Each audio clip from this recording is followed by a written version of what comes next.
বন্ধুরা, প্রথমে তোমরা এই ভিডিওটা দেখো, তারপর এই ভিডিও এর ফানি কমেন্ট পড়ব। পিকনিক থেকে আমরা কেন বাড়ি গেলাম না, যেহেতু আমাদের বাড়ি থেকে পিকনিকটা হয়েছিল অনেকটা দূরে, আর এদিকে পিকনিক করতে করতে আমাদের হয়ে গেছিল অনেকটাই রাত। আমি আর সুমিত গেছিলাম বাইকে করে, কিন্তু কিষানু আর রিয়া গেছিল লাইন গাড়িতে করে। অনেক রাত হয়ে যাওয়ার কারণে ওরা আর বাড়ি যাওয়ার জন্য গাড়ি পেতো না, তার কারণে আমরা সবাই মিলেই থেকে গেলাম ওদের বাড়ি। আর সারা রাত গল্প করলাম, খুব আনন্দ করলাম। আর সকাল সকাল আমাদের খেতে দিল পরোটা আর আলুর তরকারি, সঙ্গে ছিল একটা ডিম আর একটা মিষ্টি। আর সব থেকে আমার প্রিয় জিনিস ছিল এখানে একটা স্পেশাল মানুষের স্পেশাল হাতের কফি। সত্যি কফিটার কোনো তুলনাই ছিল না। तो चलिए शुरू करते हैं। আহা, তোমার উচ্চারণ কিন্তু দারুণ। এত প্রতিভা নিয়ে কিভাবে ঘুমাও তুমি?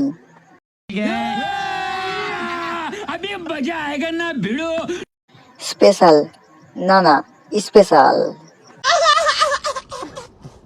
আরে তোতলা, তোর কথা শুনে আমার হাসি পায়। আমরা কি শুনতে চাইছি বাড়ি কেন গেলে না তোমরা?